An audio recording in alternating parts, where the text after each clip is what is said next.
जो दुख को दुखी कर दे, जो दुख को दुखी कर दे वही परम सुख पाता है। कहें आचार्य दिलीप शास्त्री भैया, जो रब ने जितना दिया उतने में शुक्र मनाता है, दुख को दुखी कर पाता है और परम सुख को पाता है, पाता है, पाता है। क्या दुख को भी दुखी किया जा सकता है? बिल्कुल, दुख को ही दुखी किया जा सकता है। जिस दुख के कारण हम सुख की तलाश करते हैं, वही दुख हमको सुख से कोसों दूर रखता है। क्योंकि जो सुख की प्राप्ति के साधन हमने अपने मनों में बना रखे हैं, वही सुख की प्राप्ति न होने पर हम सबको बहुत दुख, बहुत कष्ट होता है। उसी दुख की प्राप्ति के लिए संतों महात्माओं ने कहा कि दुख को दुखी कर दो, दुख को दुखी कर दो तो परम सुख को प्राप्त हो पाओगे। परम सुख की प्राप्ति के लिए बस एक ही उपाय है कि अपने मन में उठने वाली लालसाओं को, इच्छाओं को अपने द्वारा ही समाप्त कर दिया जाए। और जिन्होंने अपने मन में उठने वाली लालसा, जो सुख की लालसा है, उसको ही समाप्त कर दिया, वही सुख दुख से ऊपर उठकर इस परम आनंद से आनंदित हो गया। क्योंकि हम मानव हैं और सांसारिक पदार्थ में ही सुख ढूंढ रहे हैं। हमने मन में ही एक अपना महल बना लिया है कि ये चीज़ प्राप्त हो जाएगी तो हमको सुख की प्राप्ति होगी। लेकिन थोड़ा पीछे मुड़कर देखें, जिन वस्तुओं की हमें इच्छा थी, तलाश थी, उनकी प्राप्ति के बाद क्या हमें उसमें सुख मिला?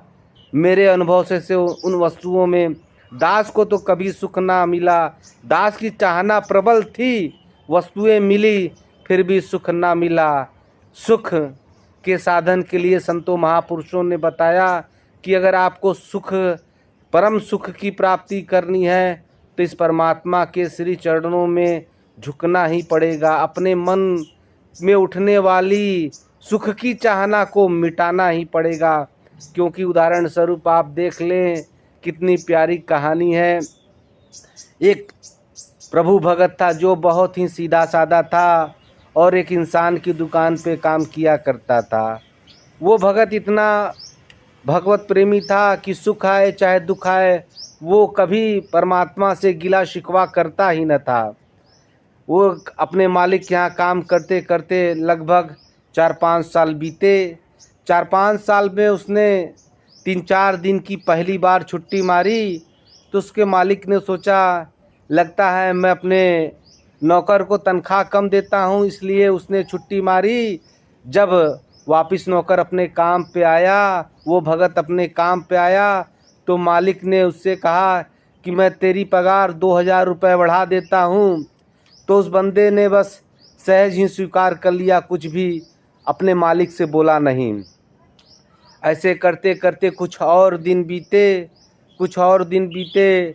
फिर उसने 2-4-5 दिन की छुट्टी की तो मालिक को फिर लगा कि कई साल हो गए, फिर से अपने नौकर की तनख्वाह बढ़ानी चाहिए।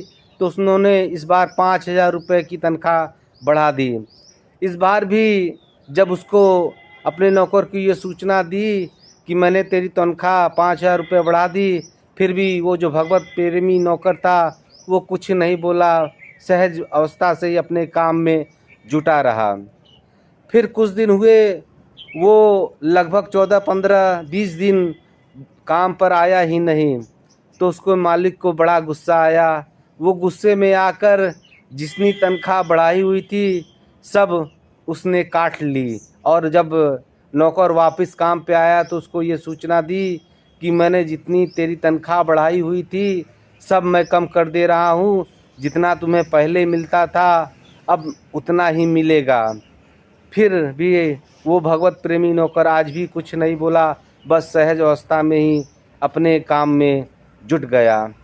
जब ऐसी बात उस मालिक ने देखी तो सोचा कि जब मैं इसकी तनख्वाह बढ़ाता हूँ तो भी ये खुश नहीं होता, जब इसकी तनख्वाह आज मैंने काट ली तो भी ये दुखी नहीं हो रहा है, बात क्या है, कारण क्या है?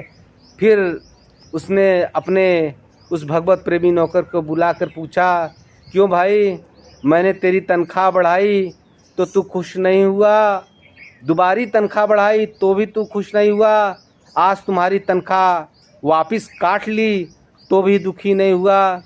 तो उस भगवत प्रेमी नौकर ने हाथ जोड़ते हुए अपने मालिक से कहा, प्रभु, मैं तो उसकी रजा में राजी रहता हूँ, वो जिस हाल में मुझे रखे मैं उस हाल में रहने को राजी हूँ। जब आपने मेरी पहली तनख्वाह बढ़ाई तो मेरी शादी होने वाली थी, मैंने सोचा कि मेरे घर में एक सदस्य बढ़ रहे हैं तो परमात्मा ने खर्चे को बढ़ा दिया, इसलिए आपने मेरी तनख्वाह को बढ़ा दिया। दूसरी बात, जब आपने मेरी तनख्वाह बढ़ाई तो मेरे घर में बच्चा आने वाला था, मैंने सोचा परमात्मा सबके लिए जुगाड़ कर देता है तो मेरे आने वाले बच्चे के लिए भी ये जुगाड़ उसी ने किया है। आज जब आपने मैं आया तो कहा कि मेरी तनख्वाह काट ली, आज मेरी माँ मुझे छोड़कर दुनिया से रुखसत हुई तो आपने कहा कि जितनी तनख्वाह बढ़ाई थी मैं काट लिया, तो मैंने सोचा कि माँ के हिस्से का माँ के ही साथ चला गया तो उसमें दुख किस बात का, और जो मिल रहा है उसमें खुशी किस बात की। जब इतनी बातें उस मालिक ने सुनी तो दंडवत हो गया उस अपने भगवत प्रेमी नौकर के श्री चरणों में और उसे अपने दुकान का सबसे प्रमुख यानी कह लीजिए मालिक ही बना दिया, मालिक ही बना दिया।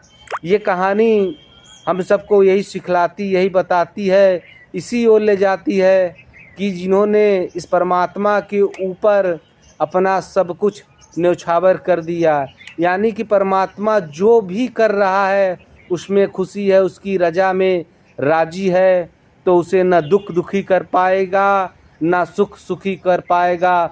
उसे तो बस उस परम पिता परमेश्वर के परम आनंद की प्राप्ति होगी ही, उसके आनंद में वो दिनों रात आनंदित रहेगा। तो सुख की प्राप्ति का सबसे परम साधन है कि अपने इच्छाओं को अपने ही हाथों मार दे। परमात्मा जितना भी दे रहा है, जैसे भी दे रहा है, बस उसका शुक्राना अदा करें, उसका शुक्राना अदा करें। इस तरह हम जो दुख हमें दुखी कर पा रहा है उस दुख को हम मार पाएंगे और इस परम सुख की प्राप्ति कर लेंगे, परम सुख की प्राप्ति कर लेंगे, परम सुख की प्राप्ति कर लेंगे।